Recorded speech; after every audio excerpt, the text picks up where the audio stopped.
know, Ethan, every single time we sit down to do this podcast, it tends to ping pong back and forth who brings us in. And when it's my turn to bring it in, I always have like a near panic attack because I'm trying to think of something witty and otherwise memorable to do to bring us in. But I think I've just accepted the fact that it doesn't really happen. So with that revelation, I'd like to welcome everybody to another episode of the Grunge Bible Podcast. This is episode number 143, coming to you on December the 18th or later in life and in the world. But my name is Chris Salona.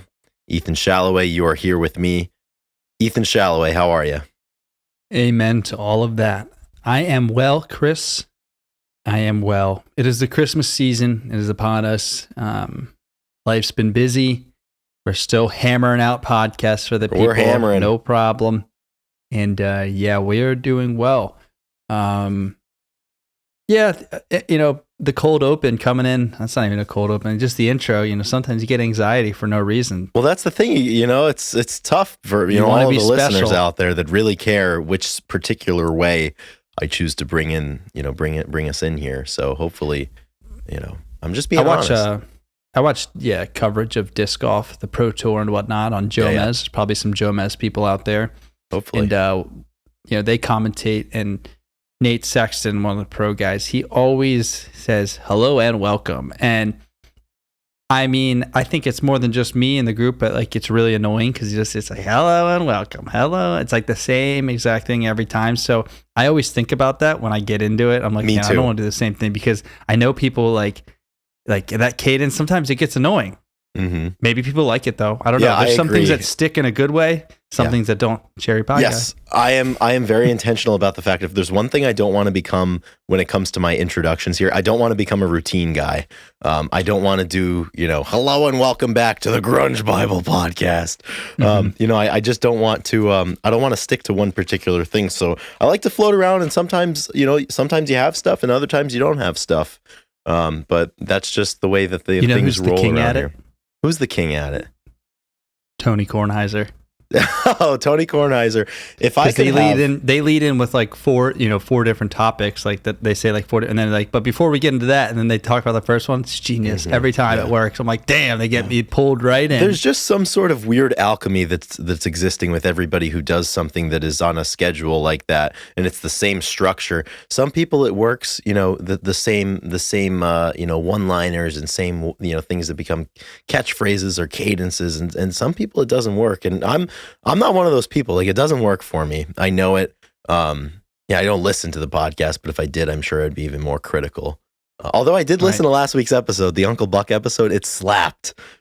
Hell yes. That was a really good episode. Hell yes. Yes. If you're joining us for the first time, welcome.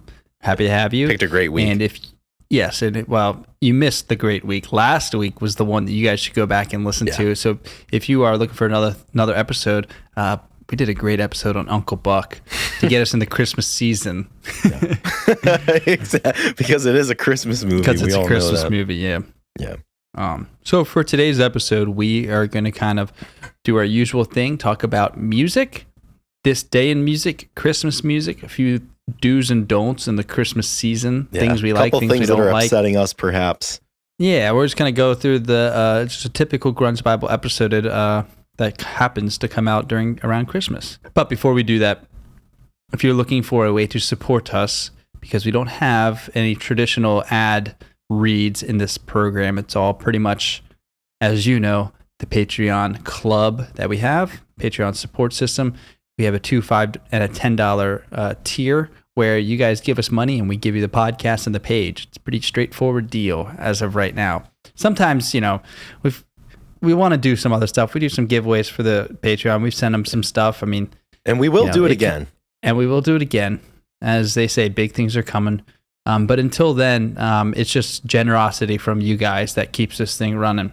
Mm-hmm. Absolutely. And that's what keeps us rolling, Ethan, as you just said. And we've got those 3 tiers, $2, $5, and $10 per month. We like to thank the $10 Patreon supporters every episode, and I will do that now. And I just want, I've got a feeling out there that there's probably some people that maybe are newer to the podcast, and certain things have transpired that have inspired them to check out, the podcast. And they might be on the fence. They might be pondering whether or not they want to donate or whether they want to become a part of the Patreon club. And I think they should. Wherever you are, if you've ever thought about it, now would be a really, really good time, to give us that nice little Christmas gift that we've been working so hard for. It is a big commitment. I mean, if I'm gonna, let the cat out of the bag, I'm not a Patreon supporter of anybody myself. I am also not a Patreon supporter of anybody. That's just not my thing. We support people in different ways, but I understand. I don't consume content in that way. Right. It's a tough commitment. So I understand. Yeah. But please consider. We need it. Please consider. We definitely need it. And thankfully, we are receiving some of that money each month, thanks to everybody who is a member currently. We've got 56 members right now. And the top tier who give us $10 a month, they are comprised of Carleen Salona, Alexa Shannon, Jade Mercado, The Blue Owl, Fuck Soup, Jamie Lynn, Lauren Irene, Rachel Corning, Millie, Doug Endy, What the Fuck is Up, Denny's, Black Hole Sean, Chris LSMS, Nikki 6, Kara K, Alex Long, Seattle 4 Fanboy from New Jersey, Eddie Vedder got me through my second divorce, Faith Bittner, Mike McCready's Mustache, Epona, Granny Grunge, Corden Stewart, Eric R. Berry, Keith White, Gochu John, Debo, Pile of Punk, Sherry Matthews, and Lamellar Bone. Thank you so much to everybody. And that was the full list.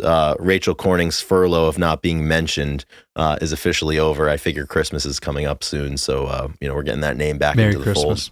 Merry Christmas, Rachel. Exactly. Merry Christmas, Rachel. Yes, thank you to the wonderful people of the Patreon world. So let's not waste any time, Chris.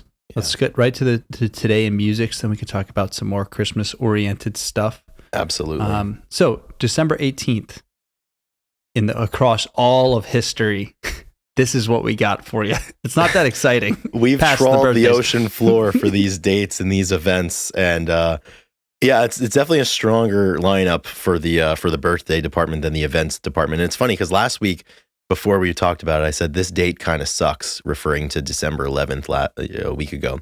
This one kind of sucks even more. Like, there's not much going on. And I look on the internet to try to pull these dates, and I find certain websites have things and other websites have other things. Yeah. I went through like 3 sites. I'm like, this can't be all there is, right? But sure enough, I guess this is all we've got. But let's start with the birthdays. And we start off with a really strong one. And honestly, this is picking up all of the slack that the events are giving. And on this day in 1943, Keith Richards was born.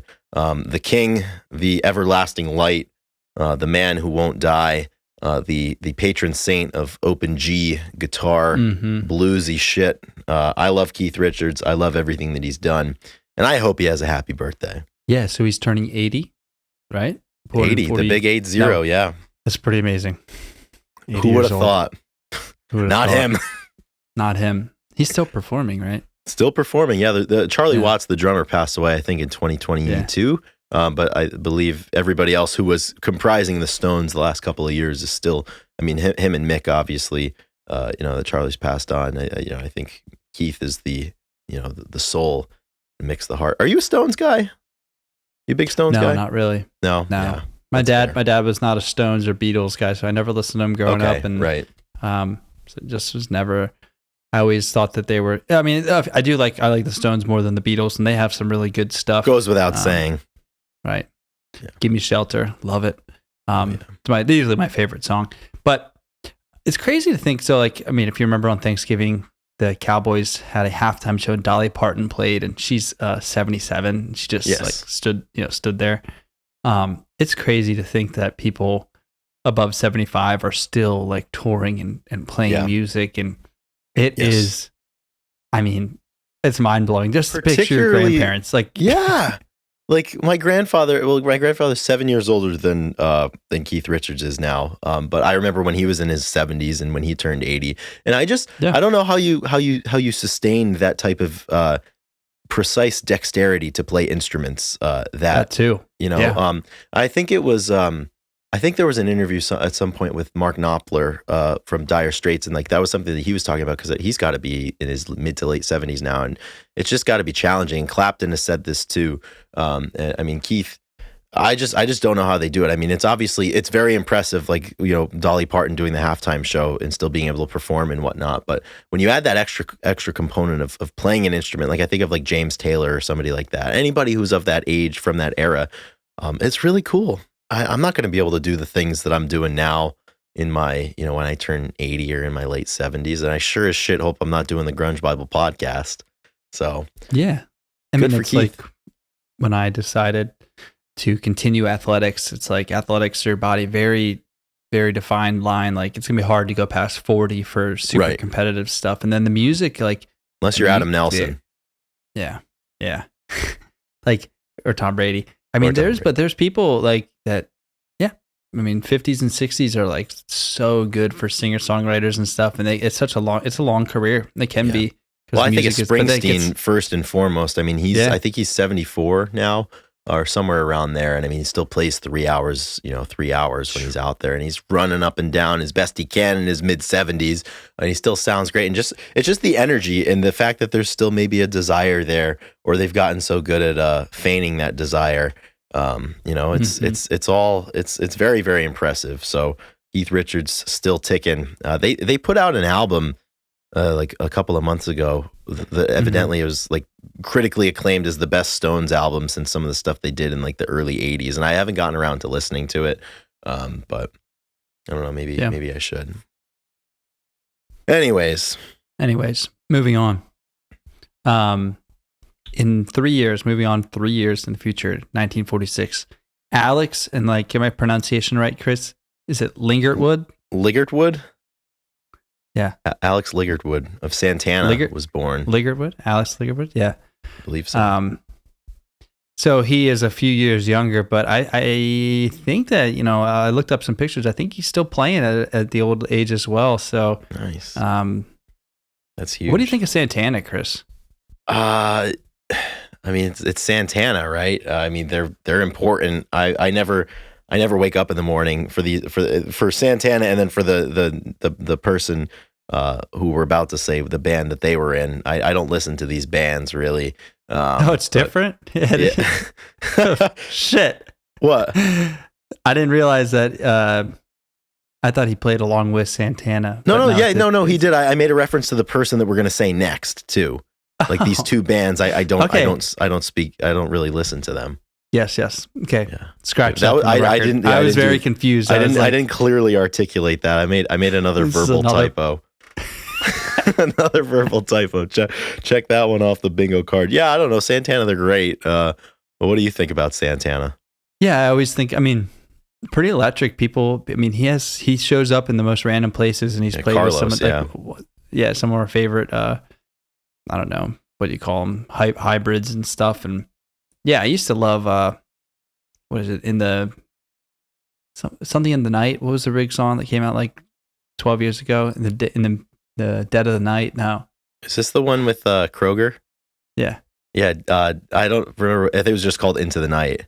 Into the Night. Dance off into the night. Yeah. And then obviously Smooth with Rob Thomas.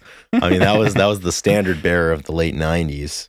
Into the Night. That was the song that got me into Santana's lore, and then probably also a lot of Kroger. Yeah. Anyway. So moving on to 1953, turning the big 7-0 today is Elliot Easton, who is best known as the lead guitarist and backing vocalist for The Cars. And something about you, Ethan, tells me that you might get down with The Cars a little bit, or you may have went through a Cars phase. I do. This is a Dave Shalloway special. He's a big Cars guy. Cars, Chicago, like any of those Boston, things. Yeah, exactly. So, and this is another Tom Pux's favorite as well, my coach. Mm-hmm. Just kind of that new wave like sound, and they just had a member pass away in the last year, I believe. Who was it? I don't closely follow the. Cars. I believe they did. I'm not sure. It was. Yeah, I'm not going to try and figure it out and get it wrong. People aren't here for that. Yeah, I would love to venture in more of the Cars realm, because I feel like they have some good live performances and stuff. I've seen some people talk about that, but other than just like the lore coming from my father and the people of older than me that like lived it, they talk about the Cars really highly. Yes. They certainly So, do. It's good enough for me. Yeah. It's good enough for everybody else. So Okay, 1970, DMX was born. the late, This great is, DMX. Yeah, he passed away. I remember when he passed away. It was 3 years ago, I believe. It was recent. Yeah, it was 2021 he years. passed away. 2021. And that was kind of a big, I remember people always talk about like the DMX concert where he played for it, like one of the most attended concerts ever. And I thought it was wild. And I looked it up, and it was just like a sea of people that it's like, I don't even know how the people in the back, like, how do you even have a concert that big? Like, it wasn't like a stadium, you know? Yeah. It was just like a venue, or like it was just a gathering place. Yeah. Yeah. And massive. People, he was really, really good. Everybody knows the DMX hits. Yeah. Pretty vulgar when I was a young kid listening to very vulgar. Yes. Very yes, vulgar absolutely. Yeah. Yeah, and there's a lot in there that I can't necessarily sing along to a lot of DMX's songs, but they were present. They still are, for sure. So, born on this day in 1970, born on this day in 1980, pop icon Christina Aguilera celebrating her, I suppose that'd be 43rd birthday. Mm-hmm. Sounds right. That's big time. Yeah, Christina. Don't never go right to the well with her, but she pops up a lot, and obviously super talented. So happy birthday. Somebody who we do go to the well, and we've definitely gone through phases. Born on this day in 2001, so turning 22 years old, is Billie Eilish, and we're big Billie fans. Crazy that she's 22. Yeah, time flies, man. Yeah, I mean, it's been like 6 years in the limelight or something like that, maybe a little less. Came of age very, very young. I remember that the debut album, When We All Fall Asleep, Where Do We Go, from 2019. That was a massive, massive hit, and then Happier Than Ever in 2021. I like Billie Eilish's music. I love Phineas too. I think they both do some really incredible things together, and just to that burden of growing up in the limelight, I think you got to grow old pretty quickly and deal with a lot of things. But Billie Eilish is a very, very supreme talent, and I will not tolerate any sort of slander in that department. Yeah, she's really, really good, and she'll be around for a while, I think. Yeah, as long as she wants to be, creating music. Yeah. So. Exactly. So moving on to some events. Yes, we've got just a powerhouse of events here. There's two that are worth mentioning, and Ethan, I'm pretty excited about this first one. So may I have the floor here? Yeah, go ahead. I'm not so excited about the second one, but I'll say it. All right. On this day in 1961, the Tokens started a three-week run at number one on the U.S. charts with their hit song, the timeless classic, "The Lion Sleeps Tonight." A timeless piece of Americana. Fun fact. Yeah, so I just heard this was playing in the PT room, maybe even today. Might have been today. And it takes me back to chorus class, like 4th and 5th grade. And we actually sang this song. Did you? Yeah, which is wild to think about. But it was a really good example of a round and like multiple people, singing different parts at the same time. That was an important part of the middle school chorus, is getting everybody to sing around. I remember, so I went to Catholic school growing up, and we would go to mass as a part of, during the school day, and like the music director wanted, there was some song, some hymn that we were singing, and like the idea was like it was going to be a round with like the whole student body. So like first grade would take one, second, third, fourth, fifth, sixth, seventh, and eighth. And like, obviously you reach a certain point, I think probably around 6th grade, that a lot of people, as you become a teenager, you're not necessarily comfortable or wanting to sing if you don't sing. So by the end, like it was just like 6th, 7th, and 8th grade that was left singing. And then like each time somebody would drop off, like 7th grade had like 4 people singing. And then like 8th grade, there was like one brave soul who was just taking it home. But everybody else was like, I'm not singing in front of everybody. I was not singing. I couldn't bring myself to. I feel like it was like a revolt. People were like, don't sing. Like, this is the time. Like, let's show them. Like, no one sing. Yeah, we're gonna make this plan backfire. Yeah, great song. 3 weeks at number one, best song in the U.S. at the time. Love it. That's huge. 2011. So 12 years ago, One Direction, everyone's favorite grunge band, played their first show ever. Yeah, I love that co-headlining tour they did with Mudhoney in 2012. Really, really killer stuff. I recommend you check out the cache of live footage that's out there for that one. One Direction, Ethan, they kind of dominated a lot of popular discussion when we were. Suppose that would have put us in high school. They were pretty massive. Yeah, I mean, and they're a good example of those bands that split up, and then everybody has their kind of solo careers. I mean, obviously Harry Styles, massive right now, and his stuff that he does. I mean, he's a super talent. Really good at what he does in performing. Was it Zayn? I think he does some other stuff. I can't remember the other guys. Louis Tomlinson. Yeah, so there's some. Yeah, that's correct. LaDainian Tomlinson.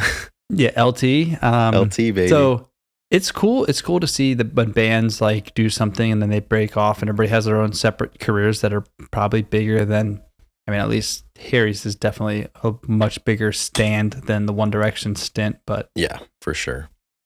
Yeah. That's it. That's all we've got. There's nothing else notable that happened on this day, December 18th in music history. So now I think we should transition to the main aspect of this episode. It's going to be a lot of Christmas stuff. We do have a release coming on December 25th on Christmas Day, but this is where we're going to get a lot of our work done. So real quick, Ethan, I just need to check in. How is the Christmas shopping going?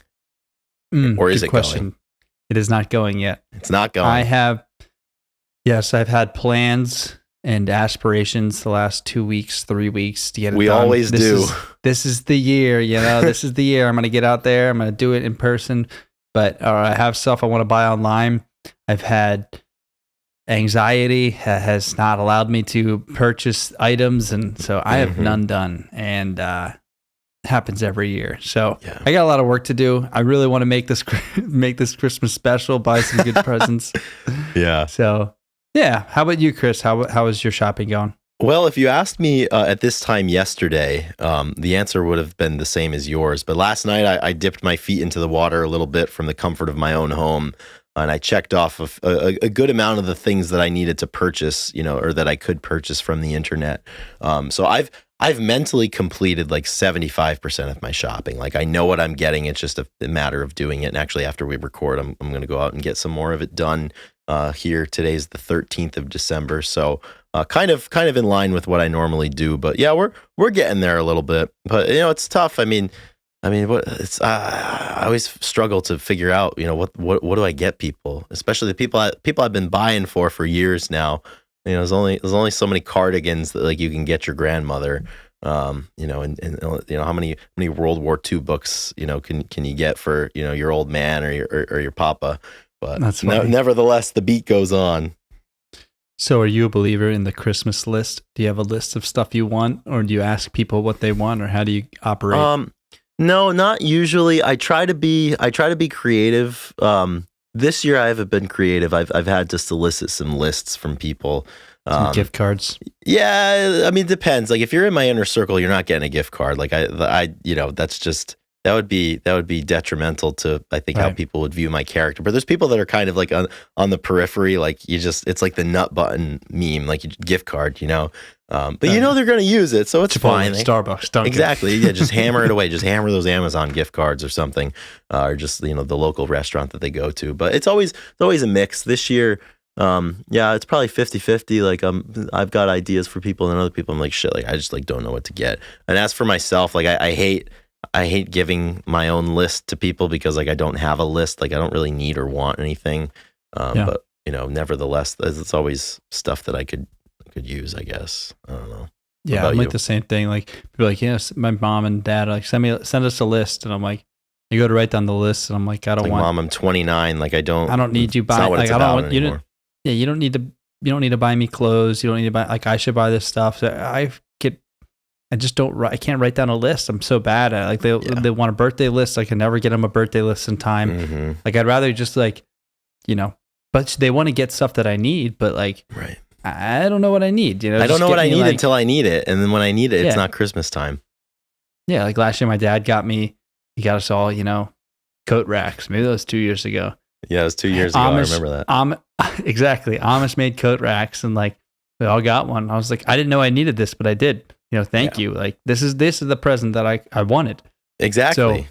So same when people send me lists, like I barely look at them. I'm like, nah, I don't want to get them what they expect. I want to get them something different. Right. And then I end up like getting stuff at the last second. But it usually works out.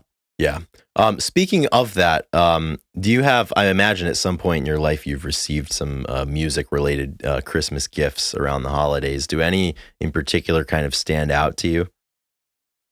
Yeah. I mean, when I was younger, I would ask for drum equipment and cymbals and mainly cymbals. Usually those are the ones that I didn't buy. You burned the through most them expensive. enough. Yeah. You need, yeah. Yeah. So you burn through. So I remember I would get, bunch of drum heads or drumsticks. Drumsticks were a staple for a while. Totally. They would break a lot. So yeah, as far as music, a lot of that. As far as albums and whatnot, not specifically. I can't remember anything direct that I wanted like that. Yeah.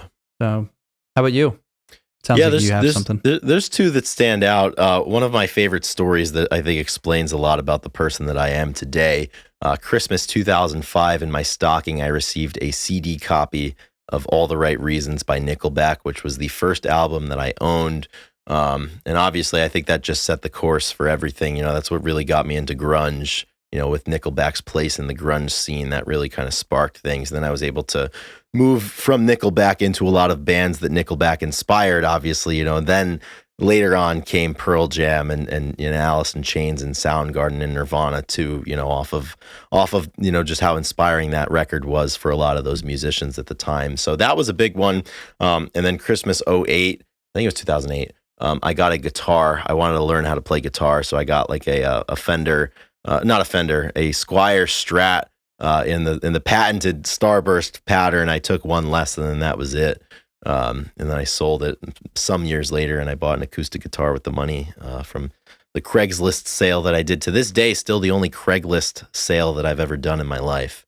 So nice. Those are the two big ones. Also behind me right here on my wall, the Red Hot Chili Peppers Freaky Styley album. My mom got this for me for Christmas like 4 years ago or 5 years ago, and it was just like a shot in the dark. I don't really like the Red Hot Chili Peppers. Awesome. I really don't really like Freaky Styley, but I've got it and it looks good on my wall for when I do the podcast. So it's the gift that keeps on giving. That's awesome. I love you, Mom. I don't mean to insult your gift giving abilities. You're exemplary. It came from the heart. She was trying to, exactly. Music related. Yeah, she had some skin in the game. Exactly. That happens. Sometimes sometimes you swing, sometimes you miss. Yeah. Sometimes, you get walked. The important thing is that you keep swinging. Yep. It was a walk. She got on base. Yeah, she got on base. I mean, all these years later, she must have known that we were going to start the Grunge Bible podcast and I was going to need to put records on my wall. Bring up now. Yeah. Exactly. Yeah. Speaking of records though, I do enjoy I've given a few records for Christmas. That's one of my favorite things to give people because every year we have a watch party at my cousin's, and I gifted them Bon Iver record. Nice. A couple years ago, and they didn't ask for it, and they didn't they liked Bon Iver, but it was it was a nice surprise. It was nice, and it was like, yeah, this is a great, like, one of my favorite records. Like, please enjoy. It fits the house. It fits the winter time. So yeah. Done that a few times. I think I've given Nick one. Yeah. And music is such fun. A thoughtful gift, I think, because it takes kind of, you have to think and try, understand maybe, what people would be into and remember certain things about them. Obviously, if there's a song that like you played for them and, they really dug it, you can kind of circle back to that and share some more music. And certainly with how big of fans of music that we are, any sort of music gift, is always a hit in my book. Mm-hmm. Yeah, one of the so we're gonna get into some Christmas music and movies and different things, and hopefully it's hopefully it's good. But I've been listening to a record that I've been listening to a lot recently is the Philly Special Christmas album that came out last year. Okay. Again, we at the Christmas party last year. My cousin had it, and he's like, "Yeah, we got it." Put it on, and it was really good. And something about the Eagles players coming together and making an album. They made one for this. I just looked it up. I went to buy the old album like this at November, like right after Thanksgiving, and it was a limited run, so everything was like $300. Like, oh yeah, gosh! Yeah. And I was like, I guess I'm gonna be listening to this one on Spotify. Yeah, and not gonna be getting that. No physical copy for me. As much as I really wanted to have one, I was like, dude, sometimes it just can't be helped. Yeah, so that's the problem with these type of limited releases. But that's how it should be. That's fine with me. Yeah. And what a great album. Some really good. It's like 8 tracks, I think. And Santa Claus is Coming to Town is one of my favorites by them. And that one, they have, I think they have Jalen Hurts come in and sing a little bit or talk at least. That's and fun. Kelsey's belting it out. And yeah, it's Are they good? It's really fun. They're really good. The guy who produced it is the producer for War on Drugs. He does their stuff. Nice. Let me see if I can get his name right. That's pretty So cool. the music is really solid. Like, you know what I mean? And then they also can sing, fairly well. Nothing crazy, they're not better than we could probably. Yeah.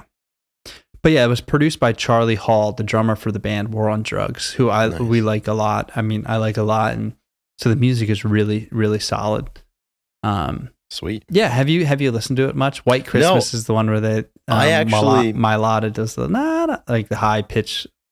Yeah, I didn't know that it existed until about 2 hours ago when you told me that you wanted to talk about it. So naturally, being the good co-host that I am, in those 2 hours between learning about it and sitting down to record it, I did not seek it out at all. I'll have to do my homework later and get back to it. But I dig that idea. I think it's really cool. Any sort of like extracurricular stuff like that's always really it's fun. like when Bronson Arroyo covering the bases, man. 05, it's fucking sick. It's awesome. Right. You can't help but just be like, he's kind of good. Like this is really solid. Like you love it. So it is a really, really solid album. And it's the type of music I want to listen to during the Christmas time. Is it all it's all covers of like classic Christmas songs? Yeah. So you got White Christmas, Blue Christmas, Merry Christmas, Baby, The Night Green Before Christmas, Red Christmas, Baby Please Come Home, Silent Christmas or Silent Night, and then Santa Claus is Coming to Town is the last one. Nice. So 7 songs. Yeah, that's the good bookend right there. That's what we needed. Yeah. And all kind of covers of classics and stuff that I want to hear around Christmas, Well, that's the thing, because there's a lot of things that maybe necessarily we are given to listen to around Christmas that we don't really want to listen to around Christmas. No. And Ethan, there might be a divergence of thought here, because I can kind of get down with some of what we're about to discuss, but it makes sense. This is the episode where we need to discuss the long-standing tradition of Pearl Jam releasing a holiday single to the 10 Club. And they did this from 1991 until 2018, with the exception of 1994, I believe they didn't. But every single year, they would put out a holiday single. They'd release some songs, maybe some studio stuff, some deep cuts, perhaps some Christmas songs are in the mix. Also, some live recordings of some more esoteric things. And Ethan, we almost kind of did the episode before doing the episode, because you kind of got a little carried away or not carried away. You got fired up about this. So, what are your thoughts on the Pearl Jam holiday singles? And I just need to hear kind of where you're coming from. Yeah. So again, before we talked about this, you put this on the list, and I knew they had done some stuff, but I've really never listened to it. So I went and started listening to a few of the songs. And as soon as I started listening to it, I realized that I hated it. And like Christmas music versus carols, like I'm more of a carol guy. Like I want the Silent Nights, Hark the Herald, Angels Sing. Like I like the old stuff. And I do, of course, like the Santa Claus is Coming to Town, and the Christmas song, have yourself a merry little Christmas stuff. Yeah, and when you get into the more like honestly like the guitar driven Christmas stuff, and like it loses me so fast. And then you get Pearl Jam, and they're kind of doing a lot of that. Like I think their cover of Jingle Bells is actually pretty good. Like there's that that's like rock driven, and I don't know, it's a pretty good band work. But you know, what was it like Santa God or Christmas Isn't Real, and a few different things. Like once it, Hair and Eddie Vedder sing their roaring cover of "Someday at Christmas." Yes, it just is like this is not getting me in the mood. This is not like what I want to hear. And I was just like, I did not like it. And maybe it's just me. Like Christmas music is, I guess, controversial. People like love it, then hate it. Back and forth. It's hard though. Like you can't, like, this is a forbidden world, and like no matter how much you want to get into it, like the books are closed. There's no more room to get in there. Too. Yeah, I like the idea. Like I'll tone it back a little bit. You know, I like the idea of doing it. Like it's really cool that they, you know, each year gave something back to their fans and whatnot. I don't like any of their Christmas songs, any of their covers, especially. I mean, even the original "Let Me Sleep, It's Christmas Time" that, you know, goes way back into the early '90s. I don't really like that one much either. I think of these Christmas singles that they released, the non-Christmas stuff. You know, there's some good stuff in there. Like in 1993, they released their song "Angel" as a Christmas single. Also, "Last Kiss" was one of their Christmas singles as well. A lot of different live versions. "Strangest Tribe," which was later released on Lost Dogs, that one's on there. And then in 2008 they released "Santa Cruz," which is a really kind of good, you know, feel good song a little bit, along with the Golden State. But it seems that in recent years, until they discontinued the program after 2018, they kind of realized, or you know, they kind of squeezed every ounce of moisture out of that towel, and they kind of stayed away from a lot of the Christmas stuff. And in past years, it was a lot of live stuff or just covers and whatnot, which I think is kind of more their lane. It's just such a difficult thing to do. Like I don't really like many of like the contemporary Christmas songs, and even a lot of the modern interpretations of classic Christmas songs by bands. Like it's for me, there's just something that's so tied up with, like, you grow attached to the stuff you hear when you were a kid. You know, on like the classic Christmas stuff that your parents were listening to, that their parents were probably listening to. So it's just, you know, I appreciate the attempt, but it's just not for me. Yeah, I can understand like giving something to the fans once a year around Christmas, but you know, it could just be a regular song. It doesn't need to be kind of fit into the vein of Christmas, and they'd probably be just as fine, just as good. And yeah, I'm a sucker for the older stuff. Same with like if we move into like Christmas movies, like the classics and the stuff that I like watching. I mean, it's once a year, so you know, you've watched them hundreds of times now, but right, you know, Christmas Story, Wonderful Life, I mean, White Christmas, Charlie Brown Christmas Special, like all those. Like Rudolph, the original Rudolph, the original Frosty, maybe. Yeah, I clicked on.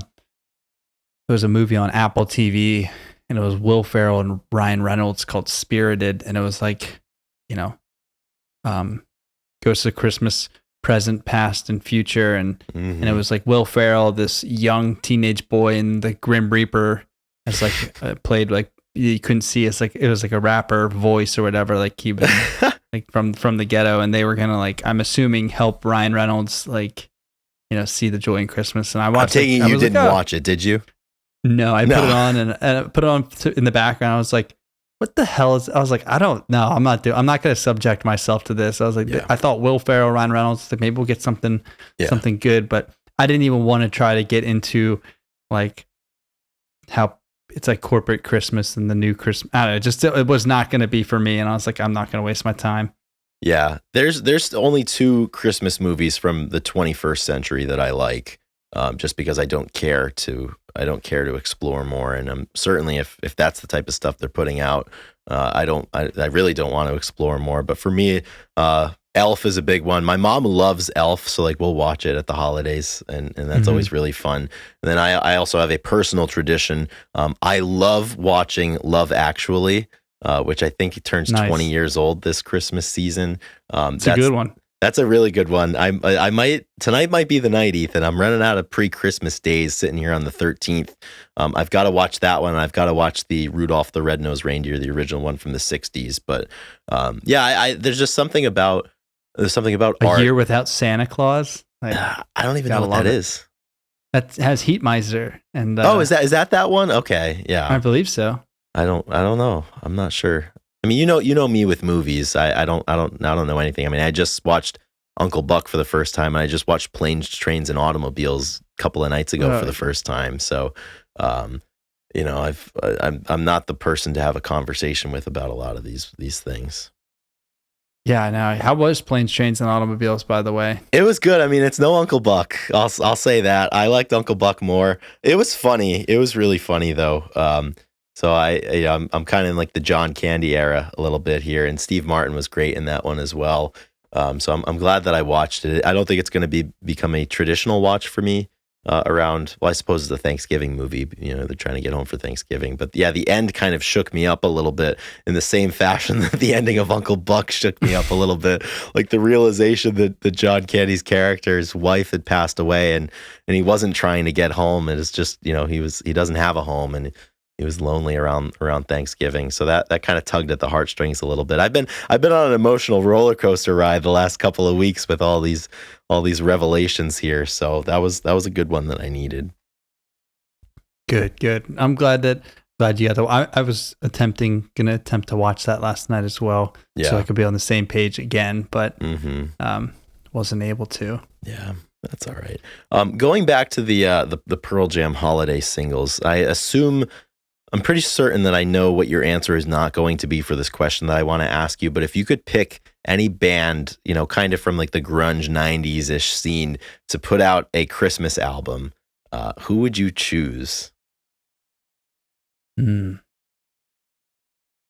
is tough. I guess of all the suitors, Pearl Jam is like the least surprising to have done. They were like the most likely candidate to do it. Yeah, it makes the most sense. I feel like Kurt Cobain and Nirvana could release something that would be probably a bad take on Christmas in a lot of ways. I don't know. I feel like they would go total counter. Yeah. But maybe like they would still produce some songs that were pretty, I don't know, unique. Like they would probably do it completely different. And I don't know, it probably wouldn't have anything to do with Christmas, but they would like market it that way or something. Mm-hmm. So maybe I'd like to see a Nirvana Christmas special. That might be something that could be interesting. Yeah. I don't know though. There's not really like maybe the Smashing Pumpkins could do like a Christmas this isn't thing. an itch that I'm desperate to scratch. Yeah. You never know until they release. I'm trying to think of some Christmas albums. I believe Kurt Weill has a Christmas album. Yeah. Yeah. Mark Lanigan did some Christmas stuff too. He used to do like Dark Mark Does Christmas, which was certainly cool. I think he did one in 2012 and then again in 2020.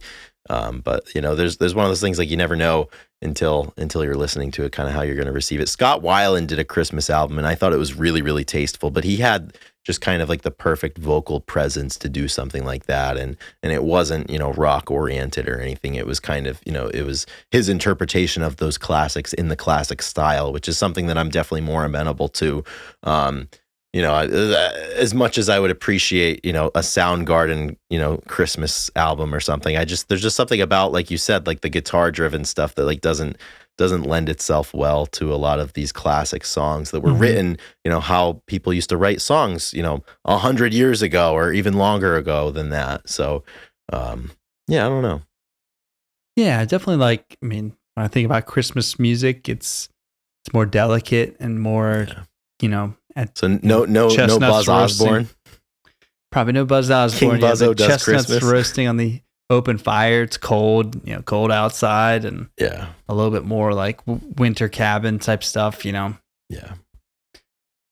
Do you have somebody from the grunge era that you'd like to hear an album from? I don't think so. Like I said, I've got enough here. I'm big on the Sinatras and the Bing Crosbys of the era, and the Nat King Coles of the era.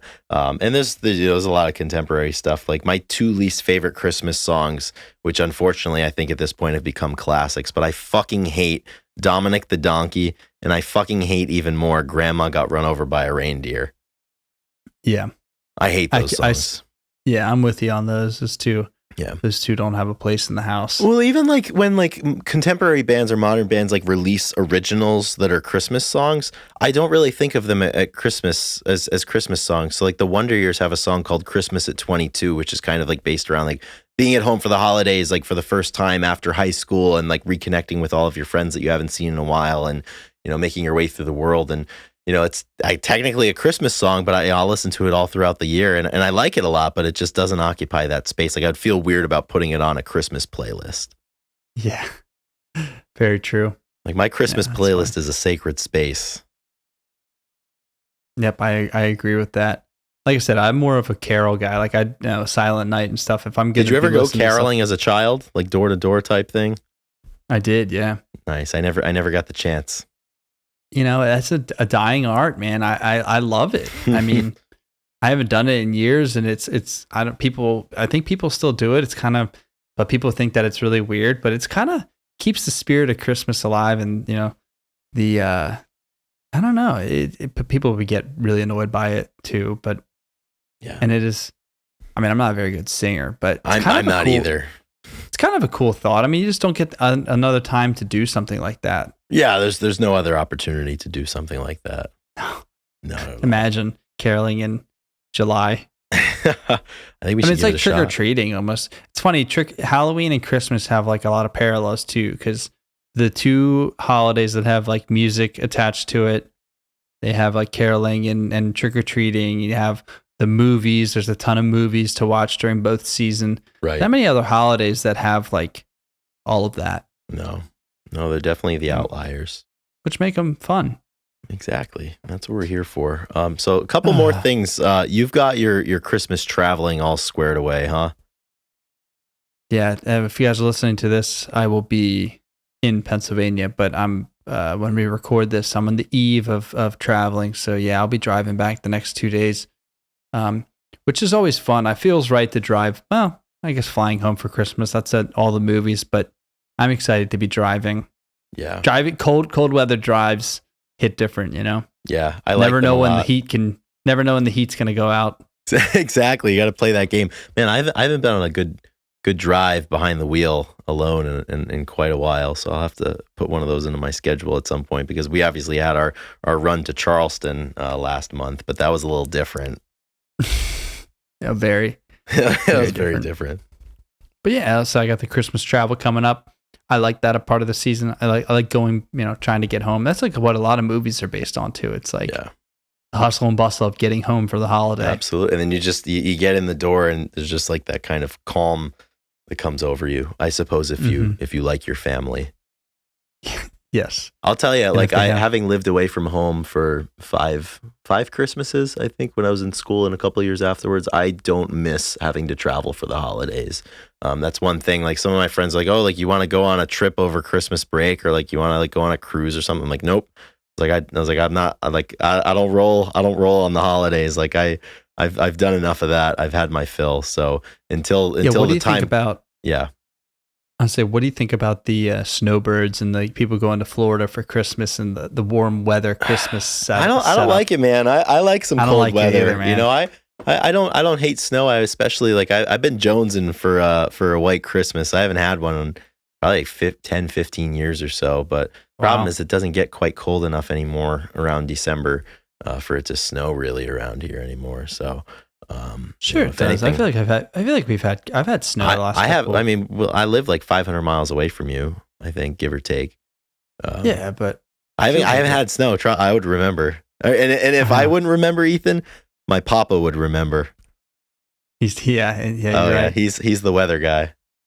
Yeah, snow on Christmas is a big deal, so people do remember that. It's special. Oh yeah. Let's see what else. Anything else we need to talk about? Just imagine try to listen to some like Christmas music on the beach. Like, I don't understand it. And like they have like, God rest his soul, but like the Jimmy Buffett, like Christmassy stuff. Like I don't know. A tropical Christmas is not for me when I have access to the traditional cold weather Christmas. Yeah. It's not something, I don't think that's anything I would ever do of my own accord. The only thing that would get me to do that is if like one of my family members moved or something, or like my like future significant other was from like a warm climate and I had to go there or something. So those are not present issues.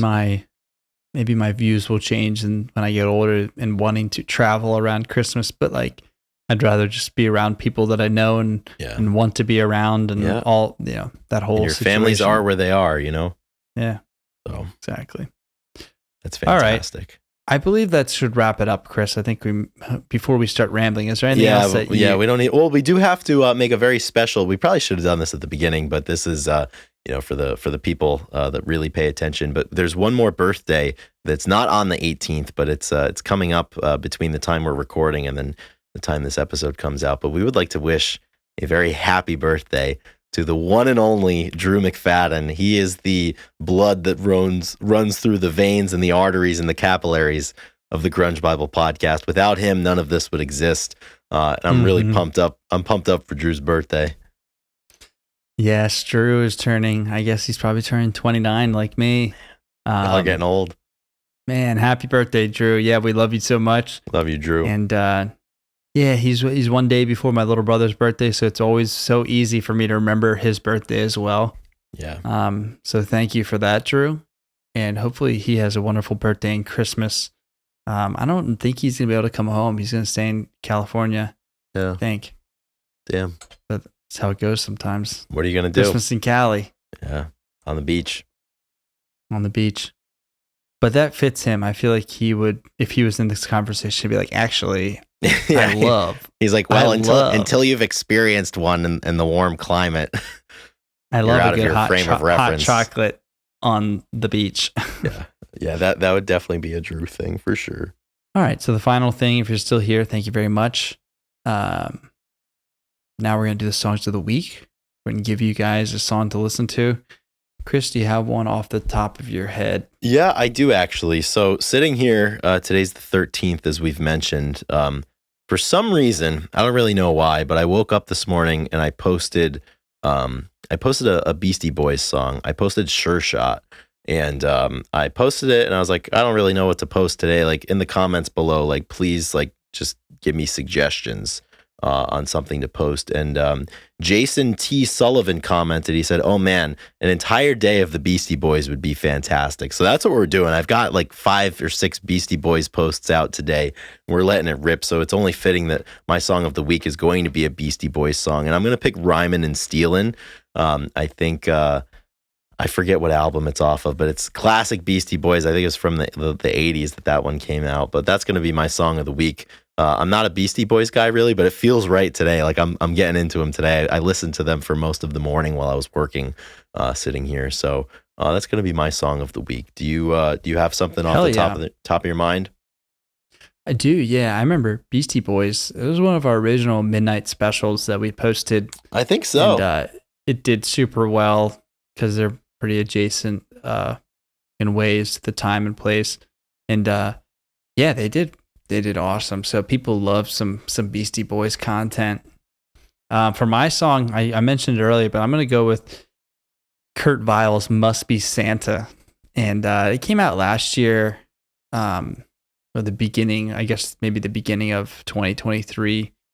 Probably, right around Christmas, so a year ago. But off of the album that came off in 23.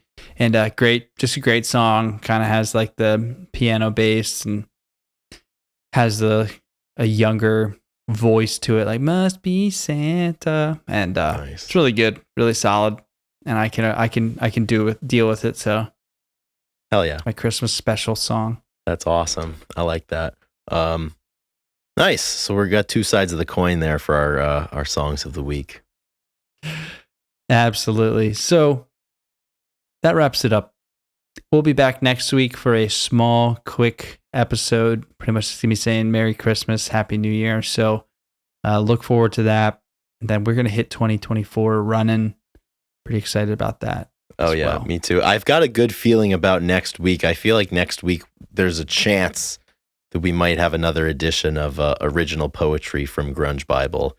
That's right. And if there's not an original one written for that episode, Ethan, there is one that is a near and dear part of our lives that you wrote about 2 years ago that we will be reading during the episode. So I'm excited for that one. It's surely going to be a hit. That is exactly what next week's episode will be. Thank you. Yeah, great idea. That's the day that Saint Nick will be coming. Exactly, Saint Nick. All right, guys. Thank you very much. We'll talk to you next week. Peace. Thanks, everyone.